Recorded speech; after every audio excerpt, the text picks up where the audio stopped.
Hello friends, स्वागत है PC online education में। आज का टॉपिक है वैदिक काल। आर्यों के द्वारा निर्मित सामाजिक, सांस्कृतिक तथा आर्थिक व्यवस्था वैदिक संस्कृति के रूप में जानी जाती है। 1500 ईसा पूर्व से 600 ईसा पूर्व के कालखंड को वैदिक काल कहा जाता है। आर्यों के भारतीय क्षेत्र में आगमन पर विद्वानों के विभिन्न मत हैं, लेकिन अधिकांश विद्वान आर्यों को यूरोप के कैस्पियन सागर क्षेत्र का मूल निवासी मानते हैं। आर्य खैबर दर्रे से मार्ग से भारत आए तथा सबसे पहले पश्चिमोत्तर भारत को अपना निवास स्थान बनाया तथा धीरे धीरे पूर्व की ओर अपना प्रसार किया। ऋग्वेद में सर्ध, व्रत तथा गढ़ सैनिक इकाइयां हैं। पथीकृत का प्रयोग अग्नि देव के लिए किया गया है। इस काल में राजा का कोई नियमित सेना नहीं थी। इंद्र और अग्नि समस्त जन द्वारा दी गई बलि ग्रहण करने के लिए आहूत होते थे। ईरान की पवित्र पुस्तक जिंदावेस्ता तथा बोगस कोई अभिलेख से स्पष्ट होता है कि आर्य ईरान से होकर भारत आए थे। भारत आकर जिस क्षेत्र में वो बसे सप्त संदैव कहा जाता है। आर्यों के जीवन को समझने के लिए इसे दो भागों में बांटा जाता है। 1500 ईसा पूर्व से 1000 ईसा पूर्व के कालखंड को ऋग्वैदिक या पूर्व वैदिक कालखंड, जबकि 1000 ईसा पूर्व से 600 ईसा पूर्व तक के कालखंड को उत्तर वैदिक काल कहा जाता है। अब हम ऋग्वैदिक काल को देखेंगे। ऋग्वैदिक काल 1500 ईसा पूर्व से 1000 ईसा पूर्व की जानकारी का स्रोत ऋग्वेद है। इस समय वैदिक आर्य अस्थायी जीवन व्यतीत करते थे। यह एक ग्रामीण व्यवस्था के अंग थे। ऋग्वेद आर्यों ने जिस विस्तृत क्षेत्र का निर्माण किया उसे सप्तसंदैव प्रदेश कहा गया। इस क्षेत्र में प्रमुख 7 नदियां प्रवाहित हैं। ये नदियां हैं सिंधु, सतलज, रावी, चिनाब, झेलम, ब्यास तथा सरस्वती। ऋग्वेद में इन क्षेत्र को ब्रह्मावर्त भी कहा गया है। ऋग्वेद में हिमालय की चोटी को मूजवंत कहा गया है। ऋग्वैदिक कालीन महत्वपूर्ण शब्द उर्वरा, जुते हुए खेत को कहा जाता था। खिल्य, पशुचारण योग्य भूमि या चारागाह। सीर, हल। श्रेणी, फसल काटने का यंत्र, हंसिया जिसको आज कहते हैं। करीस शब्द का प्रयोग गोबर की खाद के लिए होता था। अवट शब्द का प्रयोग कूपों के लिए होता था। सीता शब्द का प्रयोग हल से बनी नालियों के लिए होता था। सामाजिक संरचना, ऋग्वैदिक सामाजिक संरचना का आधार परिवार था। परिवार पितृसत्तात्मक था। परिवार के मुखिया को कुलप कहा जाता था, जिसे अन्य सदस्यों से अधिक महत्व प्राप्त होता था। पितृ प्रधान समाज में महिलाओं को उचित सम्मान दिया जाता था। महिलाएं अधिक स्वच्छंद तथा स्वतंत्र जीवन यापन करती थी। उन्हें पारिवारिक जीवन में यथोचित महत्व मिलता था। महिलाओं को शिक्षा प्राप्त करने के लिए राजनीतिक संस्थाओं में शामिल होने की स्वतंत्रता भी प्राप्त थी। ऋग्वैदिक काल में अपरा, घोषा, विश्वतारा, गार्गी जैसी विदुषी महिलाओं का उल्लेख है। ऋग्वैदिक समाज की एक कबीलाई समाज था, जहां समतावादी तथा वर्णविहीन सामाजिक संरचना को महत्व दिया गया था। ऋग्वैदिक के पुरुष सूत्र में 4 वर्णों ब्राह्मण, क्षत्रिय, वैश्य तथा शूद्र की चर्चा मिलती है, किंतु तब यह विभाजन जन्म मूलक न होकर कर्म मूलक था।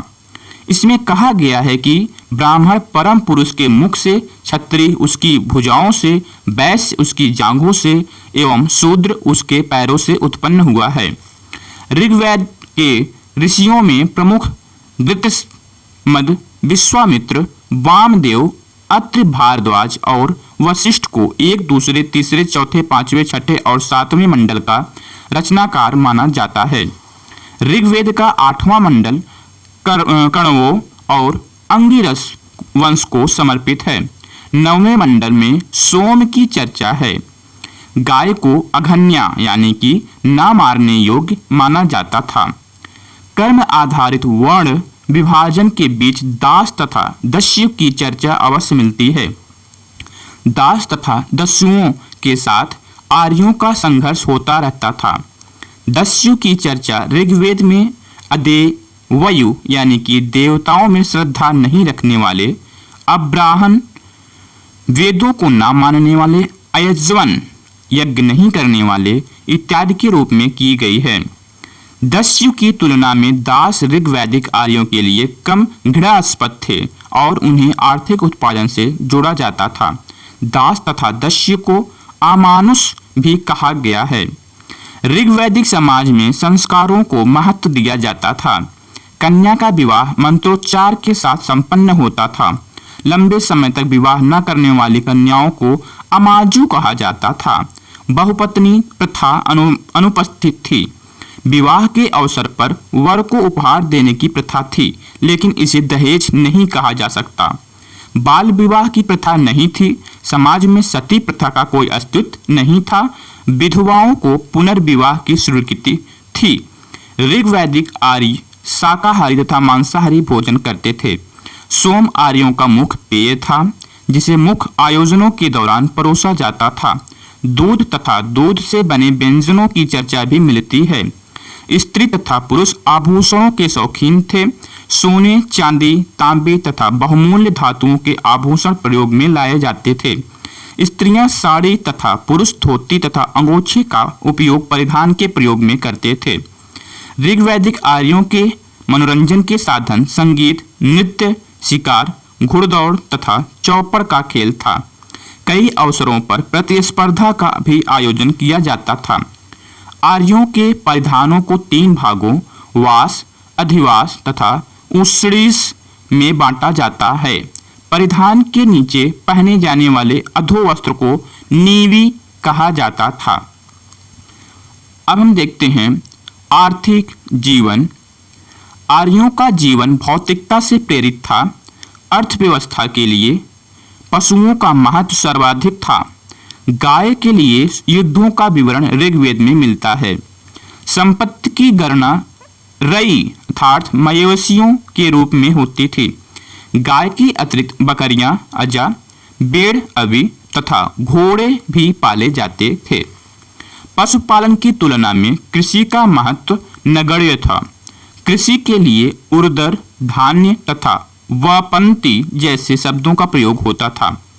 ऋग्वेद में यव यानी जिसे जौ तथा धान्य की चर्चा है, अर्थात ऋग्वैदिक आर्य जौ की खेती पर अधिक ध्यान देते थे।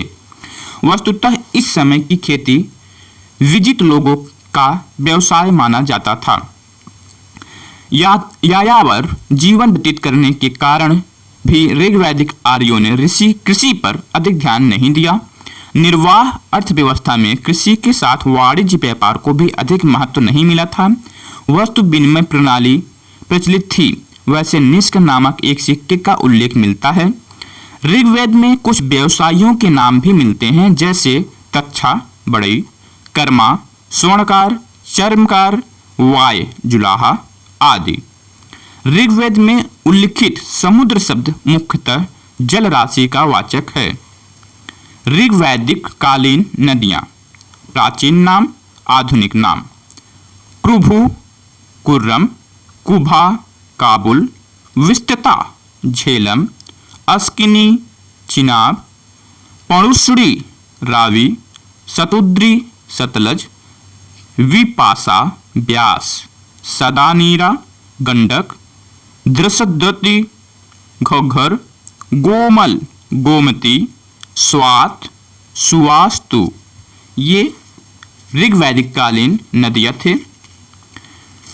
विनिमय के माध्यम के रूप में निष्क का भी उल्लेख हुआ है। व्यापारियों को पड़ी कहा जाता था। बेकनाट, सूदखोर व वे ऋणदाता थे जो बहुत अधिक ब्याज लेते थे। ऋग्वेद में सर्वाधिक पवित्र नदी के रूप में सरस्वती नदी तमा का वर्णन हुआ है तथा उषा, अदिति, सूर्या जैसी देवियों का भी उल्लेख है। सत्यमेव जयते मुंडकोपनिषद से तथा अस्तोमा सदगयम ऋग्वेद से लिया गया है। गायत्री मंत्र का उल्लेख भी ऋग्वेद में मिलता है। अब राजनीतिक व्यवस्था। ऋग्वैदिक राजनीतिक संरचना की सबसे छोटी इकाई अथवा कुल अथवा परिवार होता था, जिसका प्रधान कुलप होता था। परिवारों को मिलाकर ग्राम बनता था, जिसके प्रधान को ग्रामणी कहा जाता था। अनेक गांव मिलकर विष बनाते थे। विषपति विष का प्रधान होता था। अनेक विषों का समूह जन होता था। जन के अधिपति को जनपति या राजा कहा जाता था। इस प्रकार एक कबीलाई संरचना का राजनीतिक ढांचा ऊर्ध्वमुखी था, जिसमें सबसे नीचे परिवार होता था। राजनीतिक अवधारणाओं को स्पष्ट करने वाले जनपद, राष्ट्र, राज्य इत्यादि शब्दों का उल्लेख इस समय मिलता है। शासक एक कबीलाई प्रधान से अधिक नहीं था तथा एक योद्धा के रूप में कबीले का नेतृत्व करता होता था। ऋग्वेद में दासराज्य युद्ध का वर्णन सामने आया है, जिसमें भरत जन के स्वामी सुदास व रावी नदी के तट पर 10 राजाओं के संघ को हराया था। भरत जन सरस्वती तथा यमुना नदियों के बीच के प्रदेश में निवास करते थे। राजा का कर्तव्य कबीले की संपत्ति की रक्षा करना होता था। राजा कोई पैतृक शासक नहीं था। सभा तथा समितियां उसका चयन करती थी। सभा, समिति तथा विदथ जनप्रतिनिधि संस्थाएं थी। इन संस्थाओं में राजनीतिक, सामाजिक, धार्मिक तथा आर्थिक प्रश्नों पर विचार किया जाता था। राजा का राज्याभिषेक होता था। इस अवसर पर ग्रामणी, रथकार, कर्मादित्य, पुरोहित, सेनानी जैसे अधिकारी उपस्थित होते थे। इन अधिकारियों को सामूहिक रूप से रत्निन कहा जाता था। इन अधिकारियों के साथ पूरप तथा दूत का भी उल्लेखनीय है। पूरप दुर्गों की रक्षा के प्रति उत्तरदायित्व होता था। सभा समाज के विशिष्ट जनों की संस्था थी, जिसमें स्त्रियां भी भाग लेने के लिए स्वतंत्र थी। समिति समुदाय की आम सभा थी, जिसके अध्यक्ष को ईशान कहते थे। समिति की सदस्यता आम लोगों के लिए खुली होती थी। समिति ही राजा का निर्वाचन करती थी। वैदिक कालीन न्यायाधीशों को प्रश्न विनाक कहा जाता था। विदथ आर्यों की सर्वाधिक प्राचीन संस्था थी। इसे जनसभा भी कहा जाता था। स्पष्ट जनता की गतिविधियों को देखने वाले गुप्तचर होते थे। बलि एक प्रकार का कर होता था। धार्मिक जीवन। ऋग्वैदिक आर्यों का धार्मिक प्रवृत्तियां पर उनके भौतिक जीवन तथा सिद्धांतों का प्रभाव अत्यधिक था। पितृसत्तात्मक समाज में देवताओं की प्रधानता तथा देवियों की नगण्यता स्पष्ट दृष्टिगत होती है। देवकुल में स्थान प्राप्त देवताओं पर प्राकृतिक शक्तियों का प्रभाव देखा जा सकता है। इंद्र, वरुण, सूर्य, मित्र, अग्नि इत्यादि ऋग्वैदिक देवताओं में प्रमुख थे। वरुण को ऋतस्य गोपा कहा जाता था। उसे नैतिक व्यवस्था बनाए रखने वाला देवता माना जाता था। अग्नि को जाति वेदस कहा गया। ऋग्वेद का सबसे महत्वपूर्ण देवता इंद्र था, जिसे पुरंदर कहा गया है। इसके बाद अग्नि एवं वरुण का स्थान था। ईश्वर की आराधना मोक्ष या मुक्ति के लिए नहीं, बल्कि भौतिक सुखों के लिए की जाती थी। यज्ञ तथा बलि की प्रथा इस समय विद्यमान थी, किंतु यज्ञ मंत्र विहीन होते थे। ऋग्वेद में एकेश्वरवाद के प्रमाण मिलते हैं। बारी बारी से देवताओं को प्रमुखता देने की प्रवृत्ति भी मिलती है। ऋग्वैदिक आर्यों में टोटम संबंधी आस्थाओं का प्रचलन मिलता है। कबीलाई जीवन के कई अंधविश्वास इस समय प्रचलित थे। ऋग्वैदिक देवता और संबंध। वरुण ऋतु का संरक्षक, इंद्र युद्ध में नेतृत्व करता, पूषण चारागाहों का स्वामी, पशुओं का संरक्षक। अग्नि ब्रह्मा से जोड़ने वाला, यज्ञों का देवता। मरुत आंधी तूफान का देवता। आश्विन विपत्तियों को हरने वाला। घौ आकाश का देवता, सबसे प्राचीन। सोम वनस्पतियों का स्वामी। उषा प्रगति एवं उत्थान की देवी। विष्णु सृष्टि का नियामक। सूर्य जीवन देने वाला देवता भुवनचस्सु। तो दोस्तों, आज का जो हमारा टॉपिक था वैदिक काल और ऋग्वैदिक काल, इस प्रकार से समाप्त हुआ। Please follow my channel, subscribe my channel, like and share. Thank you.